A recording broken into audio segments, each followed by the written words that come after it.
What's up, everybody? Welcome back if you're a subscriber. If you're new, welcome. So today, guys, we're going to talk about, actually, I want to start things off by talking about Kobe Bryant. Kobe, it was 2 years ago today, this exact day, where it was his daughter, himself, and 7 other people in a helicopter crashed, and it took all of their lives, which is very unfortunate and very shocking and surprising. It's even to this date, I still can't believe this happened. But I came across this Twitter post today, and they actually temporarily erected a statue of Kobe and his daughter Gigi. Absolutely beautiful statue there, as you can see. And this is at the actual location site of the crash, right? And honestly, I think, in my opinion, and also you can read some of the comment sections here. They should actually put this outside of the Staples Center, or what is now called the Crypto.com Arena, right? I think that would be great. I mean, one of my goals in life, and it's going to happen, I'm sure, is that I want to travel to LA because I've never been to Los Angeles before, and I want to go to the Staples Arena or Crypto.com Arena, and I want to watch a Lakers game. And now I'm a Raptors fan, number one, but my second favorite team is the Lakers. But I definitely do want to see this statue outside the Crypto.com Arena / Staples Arena or Staples Center. But Kobe, Kobe has been. I mean, when I was a kid growing up, I was a huge basketball fan, and I still am. But back then, I was wanting. I mean, Kobe inspired me. I remember when I was just in high school, I was trying out for the high school basketball team, and I was looking for basketball workout programs, right? And I came across the Kobe Bryant 666 plan. So this is what Kobe did in the off season when there wasn't any basketball games to be played. He worked out 6 days a week. So he worked out 6 days a week, 6 hours a day, and 6 months in a year. So this was his famous 666 workout plan. So I'll read that again: 6 days a week, 6 hours a day, for 6 months in a year. So the 6 hours of training were divided into 2 hours of track work, 2 hours of basketball skills, and 2 hours of weight training. So, I mean, it is insane. That's crazy. I know Kobe, and he's been on record saying that he wakes up super early as well, sometimes like 4 o'clock in the morning, 5 a.m. or something like that. With him, his life purpose and his whole devotion was to basketball. Every waking moment to him was to become a better basketball player. He even admit this to himself, where his personal relationships actually suffered because he was so devoted to his life purpose, and that was to become a better basketball player, right? He wanted to get to the point when he retired that he didn't want to have that feeling where he wished he could have done more. And I actually, so before I actually pressed the record button and recording this video, I was watching this video on YouTube. So I'm going to play this video for you guys. This basically gives you a little hint of Kobe's toughness, right? Because when you get to the NBA, and I am aware this is a crypto YouTube channel, but bear with me. I'm just remembering one of my childhood heroes, okay? But, and I'm sure some of you guys are basketball fans, just from the comment section as well. But when you get to the level of being an NBA player, right, you get to a point where skill, one player, like, to differentiate, when you get to the very top in the NBA, right, like a LeBron James, a Kevin Durant, or a Steph Curry, right, when you get to the point of being at the very top of the NBA, skills, when it comes to like differentiating a player, when it comes to skill, there isn't that much of a difference. When you get to that kind of point, like, there's not so much you can do to improve your skills. You get to a point where it's kind of like your peak, right? And when you get to that point, like, there has to be something there to differentiate yourself, to be the top, to be the best.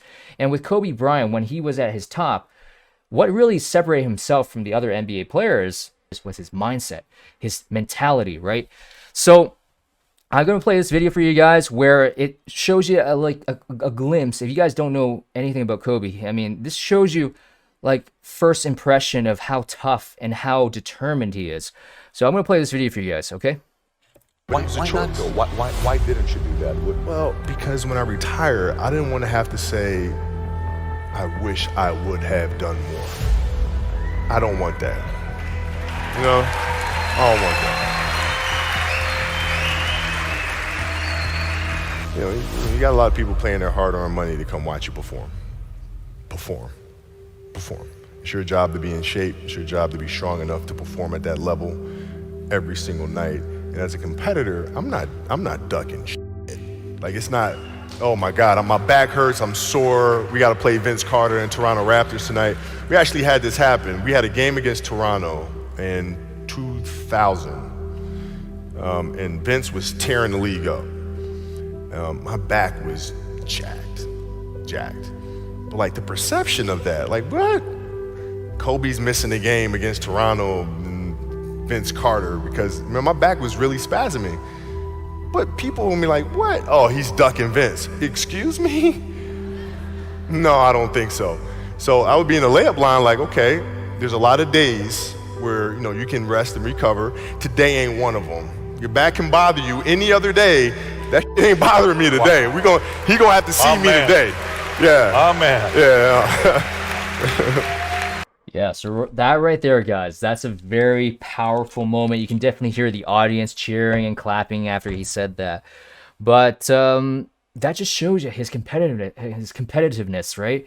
And his desire that he's not going to back down from anything. And that's a very admirable trait. That's something that I'm sure a lot of you guys are inspired by as well. And Kobe, rest in peace, man. It's still quite a shock to me that you're gone. It's been 2 years, and hey, I didn't get my chance to watch you play live.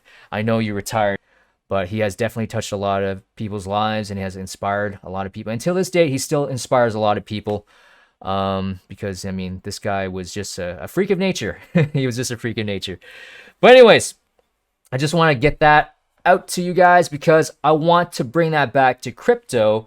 Because during hard times like this, when the market is down, if you have the conviction that crypto is the next biggest thing, right? You're going to put in the time and effort to understand this space because I know I have the conviction that the crypto and NFTs are going to be here for the long term. And where, with the Metaverse just around the corner of being massively adopted, I want to be a part of this. That we're a part of the beginning stages of what's bound to come, right? So hopefully you guys, I mean, if you're watching this video, you definitely share the same sentiment and the same opinion as me because we see where this is going. And in fact, during periods of bearishness like this in the crypto markets, I do see a lot of YouTube videos, the views are down, and especially my channel. I mean, some of you guys are still watching this. Kudos to you guys because you guys are bear market proof and you're willing to stick it through, right?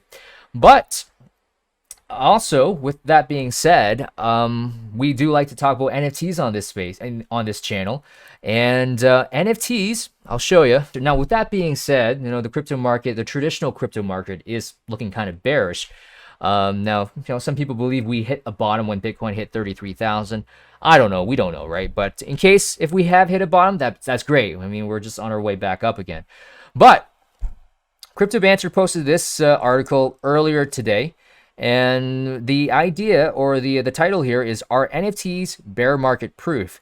And you know what? This is something that I have believed in for quite a while. And I'm sure some of you guys that are NFTs see this as well, is that when the traditional crypto markets is kind of bearish, NFTs are just absolutely mooning left and right. Now, not all NFT collections are mooning, right? But like some of the blue chips like Cool Cats, Bored Apes, Doodles, I mean, a lot of these bigger NFT collections are doing very well right now. Yeah, so I mean, we continue looking at the article here. We find out why NFTs keep your portfolio intact during market dumps. So we have NFT sales volume on OpenSea has reached record highs in January 2022. So if you look at, I don't know, there's a chart here or not. But the thing is, if you look at Dune's analytics, you can actually see that we had a record amount of volume traded on OpenSea back in August of 2021. And now, in this month alone, in January, we've actually eclipsed that quite significantly. I think it was, 3 billion or something traded in August of 2021, and now we're like maybe 5 billion or something.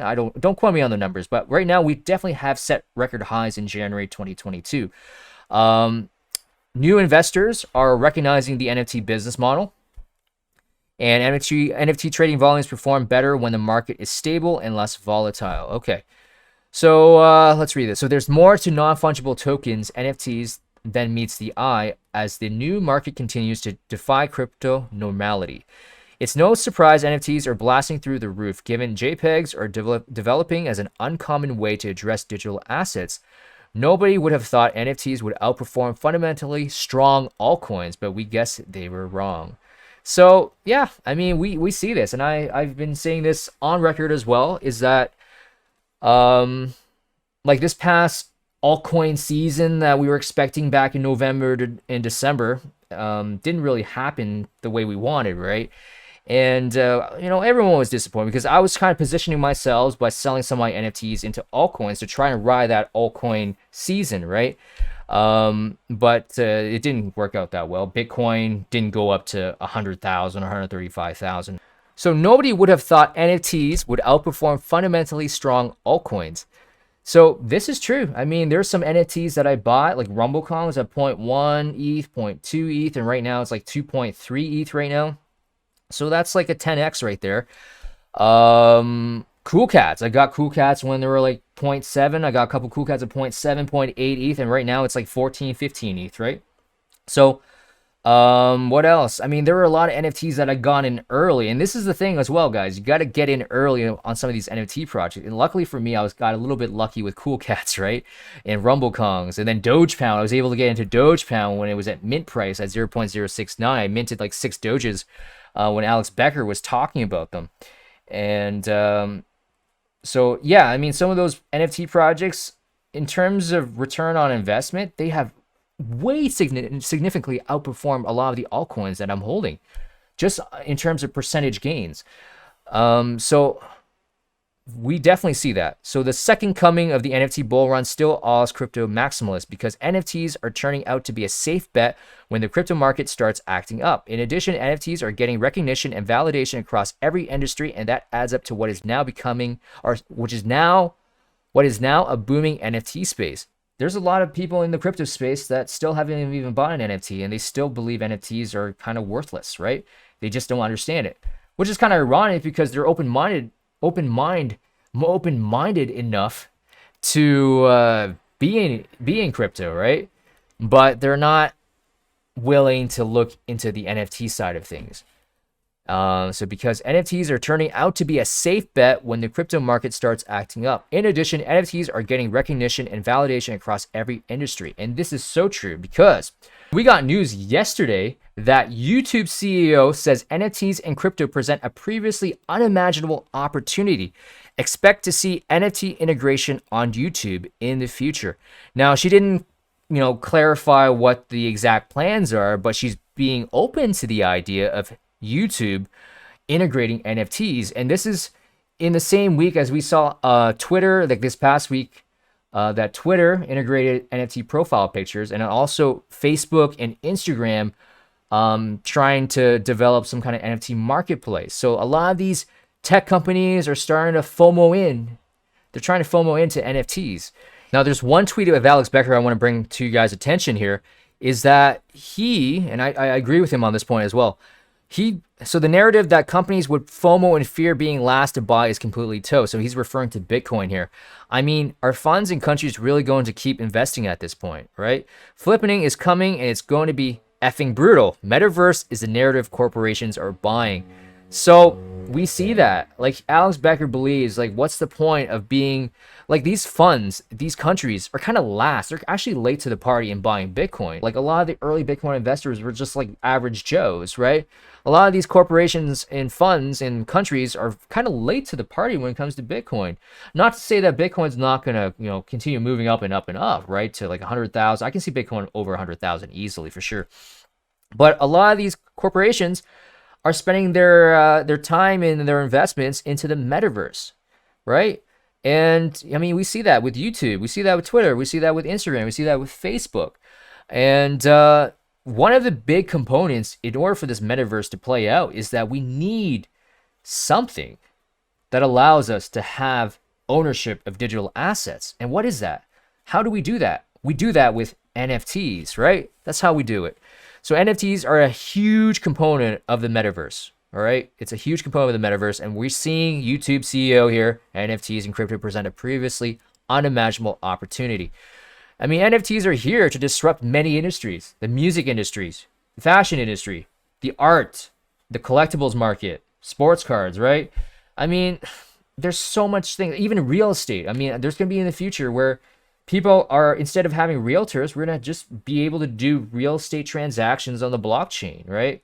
It's going to be peer-to-peer. You know, if you have this non-fungible token, then you actually represents ownership of physical property, right?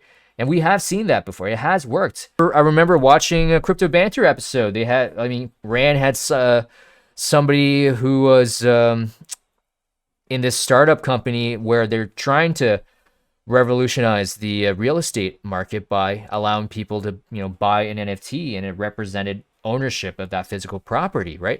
So this is it right here. The world's first real estate NFT just got sold. Why? This is revolutionary. So, yeah, I mean, things like this are happening. NFTs is just incredible. It's going to disrupt many industries.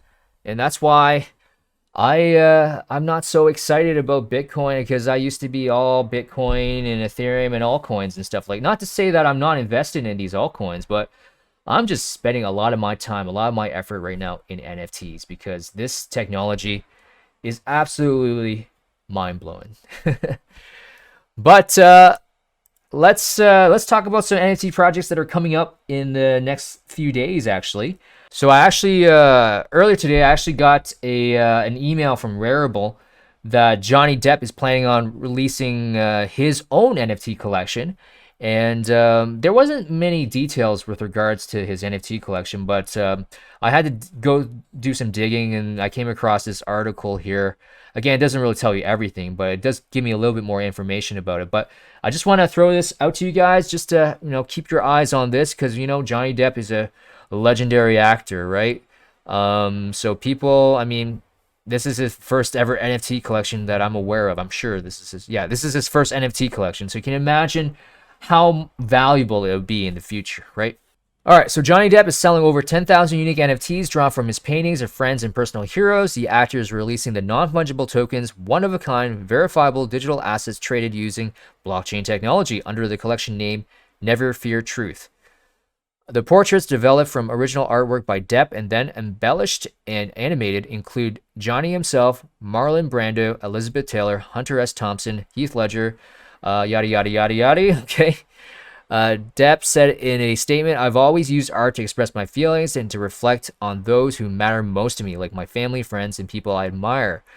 My paintings surround my life, but I kept them to myself and limited myself. No one should ever limit themselves." So, man, this is pretty cool. I never knew Johnny was an artist as well. So it's pretty cool to see. Wow. He actually painted. That's Heath Ledger, right? Yeah, that is Heath Ledger. 25% of all proceeds from the sale will be donated to charities, including the Los Angeles Children's Hospital. Cool. Purchasing a Never Fear Truth NFT will grant owners access to Johnny's exclusive community on Discord. So, hey, there's some utility for this NFT. So, a community platform for fans to collaborate on creative projects. So, it looks like Johnny seems like he's a NFT DJ, and he actually understands Discord. So, okay, so Depp added, "We decided to release a series of portraits, but in a way that could also give something back. Having the opportunity to salute my supporters and support the charities that have been so important to my family is an incredible gift. I hope we can create a new community of friends around these NFTs. My involvement in the NFT space has just begun." Boom. Boom. That's a powerful statement at the end there. My involvement in the NFT space has just begun. All right, a little bit more details here. So 10,000 NFTs can be purchased via www.neverfeartruth.com, with applications opening Wednesday. So that is today. And secondary sales supported by leading multi-chain NFT marketplace Rarible. Each NFT is also backed by a high-resolution physical edition, which could be redeemed only once. So that is pretty cool. So you can actually, once you have this NFT, you can actually redeem a physical copy of it. Johnny Depp has titled his collection of NFTs Never Fear Truth. Okay. Measures have been put in place to ensure Johnny's fans has a high chance of success even if they have never bought an NFT before, including cryptocurrency, tutorials, and a fair raffle to assign purchasing rights. Of the further 1,111 NFTs, the majority will be held by Depp, who will be donating them to fans and his favorite charities. So right now, it looks like you do need to sign up for this raffle in order to be one of the lucky ones to land one of these 10,000 that he's giving out that he's going to give out in the near future. So let's see here. Neverfeartruth.com. NFT art by Johnny Depp. By Johnny Depp. Seems like there's a sound here. Let me see. Long before the music, it became an obsession and it became necessary for me. I was always painting. But just, you paint it and you put it off to the side, For many years, I limited myself away from any sort of painting or showing any paintings because the idea of making it or succeeding, having success in one field and then using that to instigate some other thing altogether. I was afraid of that, I had far too much respect for art to try to put myself into that world just because people knew of me as an actor. I didn't like that. It didn't sit well with me. But what I did was I limited myself, and that's something that no one should ever do. No one should ever do. All right, so this is the website here. So due to demand, the Never Fear Truth NFTs will be distributed via a fair raffle to ensure fair access. The raffle will be conducted up to a maximum of 3 times before any NFT not redeemed will be deployed into public sale. All artwork will be generated randomly and revealed after the final sale. Register or create a MetaMask. So yeah, it gives you the steps. A lot of you guys that are watching this are pretty experienced or got to the point where you do have a MetaMask wallet, right? Successful applicants will be contacted on how and when to purchase the NFT. Owning a Never Fear Truth NFT will grant you access to Johnny's community on Discord. So we do know about that. Let me see here. Initially open for all in a limited capacity after all the NFTs have been distributed. Only holders will be granted access by connecting their wallet. Okay, so own a unique physical print. As a utility to all NFT owners for the cost of production and delivery, we will process for you a high-resolution print of your NFT from the original artwork printed on a Somerset, whatever kind of paper that is, using professional acrylic inks, and emboss it with your unique NFT number and Johnny Depp's official art certification. This print will be a unique work of art like your NFT and only available to the NFT owner. That's awesome. That is awesome. That'd be nice to hold, just to hold up on your wall or to hang up on your wall. So where do I sign up here for the raffle?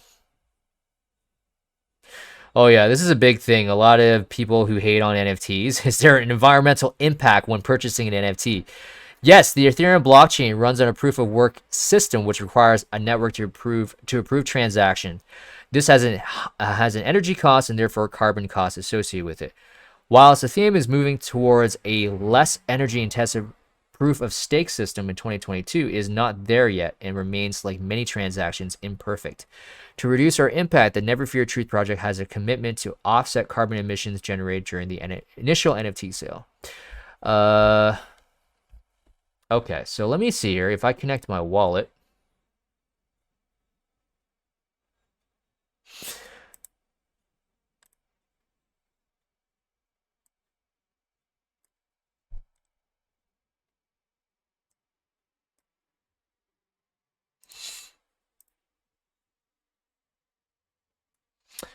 All right, so once you connect your wallet,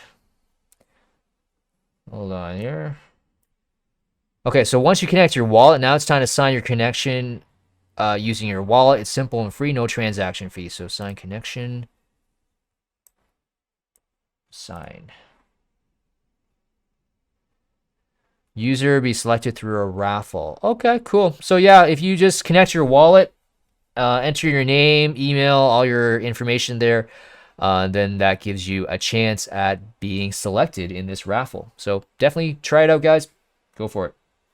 So another drop that's happening this Friday is Vivi. They're actually releasing these Marvel Mighties, which in my opinion, do not sleep on these because I mean, there's speculation that there could be some kind of game or toys that's associated with this, and I can definitely see that just by the way they're designed, where it kind of targets age groups that are like like little kids basically, right?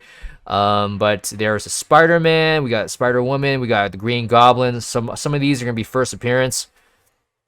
So this is gonna be January 28th, this Friday, at 11 a.m. Eastern time. Usually that's the drop date or the drop time.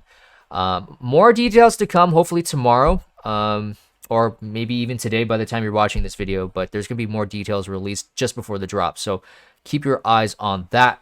They also have a they don't even have it on their Instagram page, but they do have a Mickey Mouse in Friends drop that's happening on Saturday. So definitely keep your eyes on that as well.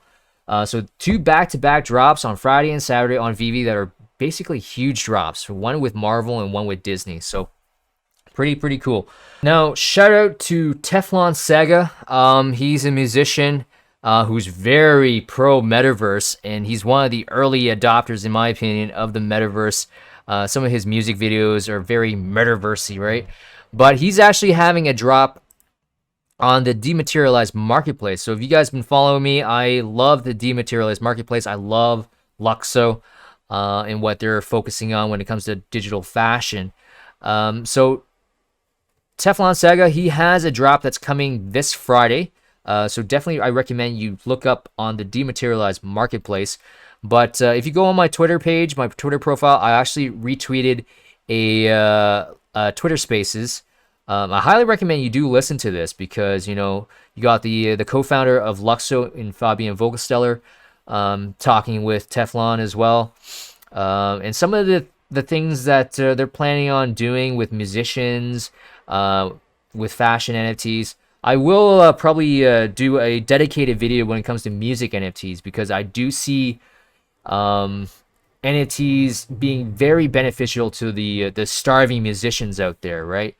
So who knows? I mean, a lot like Telfon, I highly recommend before you invest in anything. Again, everything I say in this video is not financial advice, but before you even consider investing into anything, especially with Telfon, him being a musician, I recommend you actually do some research on him, listen to some of his music if you actually do like some of the music that he's making, right? Before you actually buy something off of the marketplace. So these are NFT drops that I'm keeping my eyes on this week. These are NFTs that I'm planning on holding, by the way. These are not like quick flips, trying to make quick cash or anything like that. Some of these NFTs could not be worth much. I mean, it really depends on how Telfon presents himself as a musician, or whether he is successful and becoming bigger than he is now. But in some ways, this is great. I mean, it doesn't really matter. I mean, if you like his music, invest in it, support him, right? But some of these, like the other end, Johnny Depp, if you like Johnny Depp, buy his NFTs, support the guy. You're also supporting some charities as well. Yeah. So, I mean, these are NFTs that I'm keeping my eyes on this week, guys. They're not like quick trades or quick flips. These are more like long-term holds for me. Because, if, for instance, Telfon becomes like a super megastar, then you know what? Me holding this particular NFT is like an early investment into him, right? But I'm also supporting him in the process as well, right? Because I like his music. Yeah, guys, I think I'll leave the video at that. It's been, I think it's going to be a pretty long video after all is said and done. But yeah, guys, I'll leave this video at that. Thank you for watching. Remember to hit the like button if you guys like the video. If you're new to the channel, consider subscribing, and I'll see you guys next time.